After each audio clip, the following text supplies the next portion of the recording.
für mich wichtigste Offenbarung ist Vernunft und Gewissen. Haben wir wirklich Kulturkampf an den öffentlichen Schulen? Ich denke mir ja. Welche Theologie oder theologischen Argumentationslinien und Möglichkeiten muss man eigentlich jungen Menschen geben? Aber ein Stück dumm, weil die Gesellschaft das als Problem sieht. Wer wäre dann eigentlich in der Verantwortung, diesen vernunftbasierten oder kritisch reflektierten Umgang zu vermitteln? Dafür brauche ich keine große Theologie, sondern eine Basic Vernunft. Dann haben wir keinen Unterricht, sondern nur die Moschee. Dann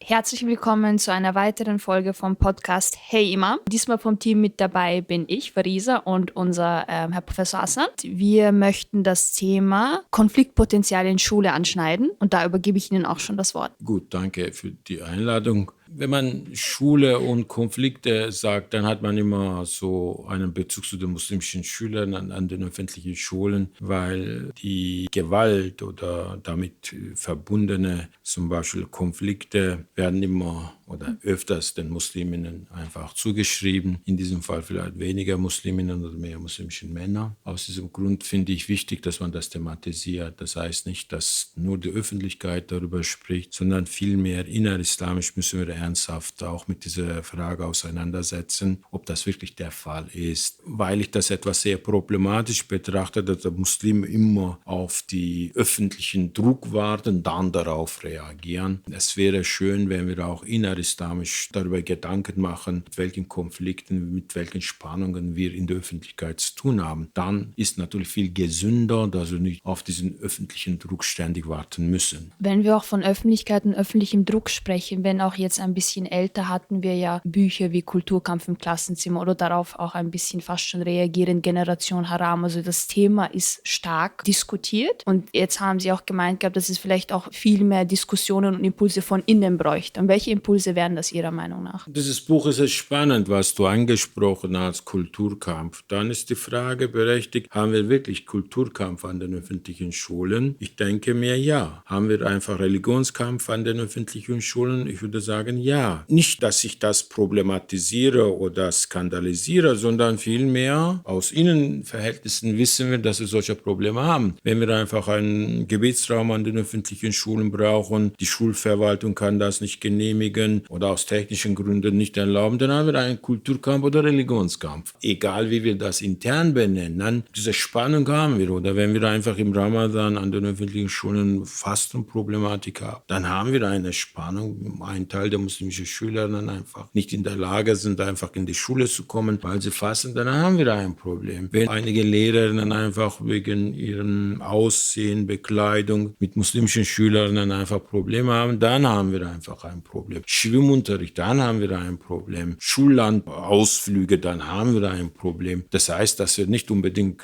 auf die Argumente von außen warten müssen, sondern einfach wissen, dass wir diese Probleme haben, weil wir diese Probleme selbst produzieren. Das ist nicht erfunden, dass wir mit Schwimmunterricht ein Problem haben, weil wir aus unseren Kindern wissen, dass wir das Problem auch machen. Das ist nicht schlimm. Ich will einfach diesen Wunsch nicht abwerten, dass sie einfach Gebetsraum wollen, dass sie fasten wollen, wenn unsere Religionslehrer oder ein Teil der Schüler am Freitag am besten in die Moschee gehen wollen. Das können alle legitim sein, aber diese Probleme sind nicht erfunden. Diese Probleme produzieren wir. Dann müssen wir auch darüber sprechen und einfach von der Gesellschaft zu erwarten, was wir nicht als Problem sehen, dürfen die anderen das auch nicht als Problem sehen. Dieser Wunsch ist naiv, schön, aber ein Stück dumm, weil die Gesellschaft das als Problem sieht. Nicht ein Lehrer oder ein Direktor sagt, ein muslimischer Lehrer, Religionslehrer kommt und sagt, ich kann am Freitag nicht unterrichten, weil ich in die Moschee gehen muss. Dieser Wunsch ist legitim, aber schultechnisch ist problematisch. Das heißt, was wir nicht als Problem sehen, legitim normal, kann sein, dass die anderen das als ein Problem, eine Herausforderung, eine Spannung betrachten. Wenn alle Lehrer sagen, wir wollen alle am Freitag in die Moschee gehen, dann haben wir keinen Unterricht, sondern nur die Moschee. Da muss man einfach reflektieren, was passiert mit unseren oder uns legitim erscheinenden Wünschen in der Gesellschaft umzugehen, ist einfach oder erfordert eine Reflexionsfähigkeit der muslimischen Gemeinde und muslimischer Menschen. Dann hätte ich daraufhin eigentlich 2 kurze Rückfragen. In dem Sinne, welche Theologie oder theologischen Argumentationslinien und Möglichkeiten muss man eigentlich jungen Menschen geben, dass sie ihren Lebensalltag einfach so gestalten können, dass sie sowohl gute Schüler und Schülerinnen sein können, als auch gute muslimische Menschen, ohne dann vielleicht einen Widerspruch zu spüren, der da sein kann, wenn es um Themen wie Schwimmen geht, Fasten geht und was auch immer. Und in einem zweiten Punkt dann auch, beschränkt sich diese Reflexionsnotwendigkeit auf muslimische Schülerinnen und Schüler oder auch auf die Gesellschaft? Ist es ein beidseitiger Prozess oder wie darf das verstanden werden? Ich würde solche Sachen nicht extrem theologisieren, weil wir nicht unbedingt aus theologischen Argumentationen heraus einfach solche Ansprüche stellen, sondern aus persönlichen Identitätsgründen. Ich meine, wenn ich auch an die Offenbarung denke, Gott-Mensch-Beziehung ist nie eine theologische Beziehung im Sinne des Korans. Einer hat ein Problem, der sagt, ich will eine Frau heiraten. Das ist nicht theologisch begründet, sondern simpel. Er will eine Frau, da kommt Offenbarung, sagt, du kannst das. Oder einer sagt, was soll ich mit meinem Geschäft? Dann sagt er, okay, das ist nicht theologischer Anspruch, einfach ein Anspruch aus dem Leben heraus. Dann bekommen wir eine Antwort im Sinne des Islam. Wir glauben, das ist Mensch-Gott-Verhältnis. Mensch-Gott-Verhältnis ist nicht theologisch begründet. Simpel Alltagsfrage.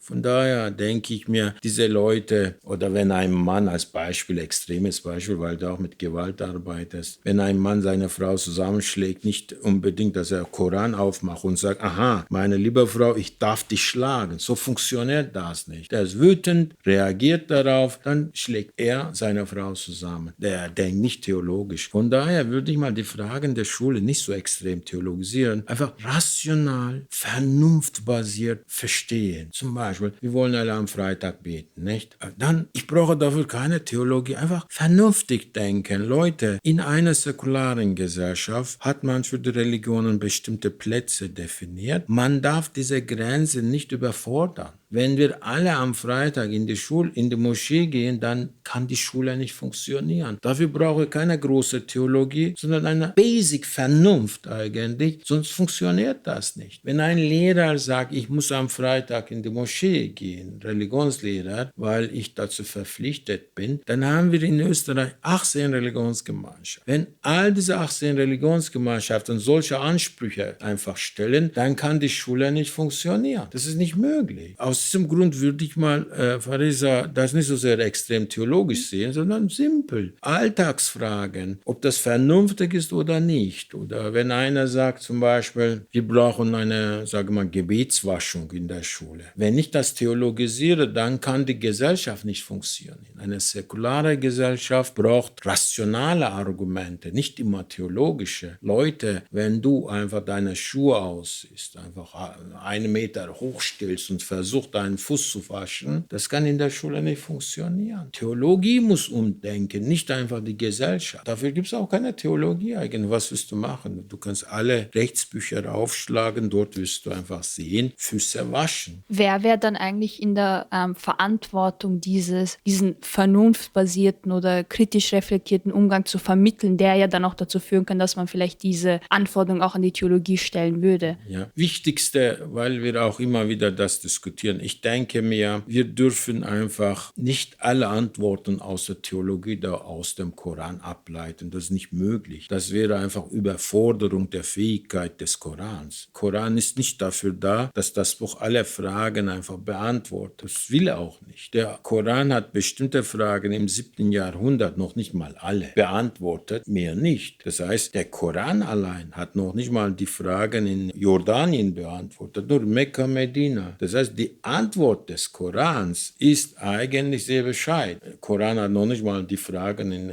Amerika beantwortet, in China, nichts. Nur da, wo Koran eigentlich seine Adressaten hatte, dort hat man Antwort gegeben, mehr nicht. Von daher jetzt einfach vom Koran zu erwarten, dass der Koran auch unsere Fragen in Europa, Amerika und dann Asien, Australien beantwortet, dann ist der Koran völlig überfordert. Dafür ist nicht da. Aus diesem Grund würde ich mal sagen, dass wir in einer säkularen Gesellschaft erstmal den Platz des Korans definieren, wozu Koran nicht da ist. Dann ist der Raum für vernünftige Entscheidungen da. Für mich wichtigste Offenbarung ist Vernunft und Gewissen. Wenn wir den Schülern dann beibringen, du, dein Koran ist nicht das Buch selbst, sondern deine Vernunft und Gewissen, dann handeln wir im Sinne des Korans.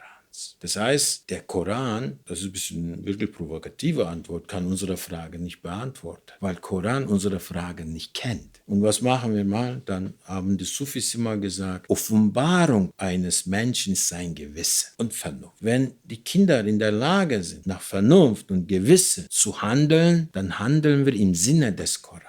Sonst kann das Buch nicht funktionieren. Sogar wirklich beleidigend, wenn man einfach vom Koran Antworten erwartet, die der Koran nicht beantworten kann. Das ist eigentlich Beleidigung des Korans. Nicht immer. Zum Beispiel, wenn du mich einfach über Astronomie oder Astrologie fragst, und dann wäre peinlich jetzt nicht. Ich kann nur die Fragen einfach beantworten, weil du mich über Schulen fragst. Das ist genauso. Prophet genau ähnlich. Wir beleidigen bewusst oder unbewusst unsere, sagen wir mal, Propheten. Wir beleidigen den Koran, weil wir von denen Leistungen erwarten, die sie nicht erbringen können und wollen. Mein Verständnis wirklich zusammenfassen. Die Kinder sollen nicht auf den Koran schauen, wörtlich, was da steht, sondern Gewissen und Vernunft. Das ist die Offenbarung. Lebendige Offenbarung. Andere Offenbarungen sind gewisse Tugenden, die man ableiten kann und gewisse moralische Hinweise, die man umsetzen kann. Aber Koran kann unsere Alltagsfrage nicht beantworten. Diese Erwartung ist falsch, naiv, schülerisch formuliert, dumm. Dann vielleicht auch einfach abschließend noch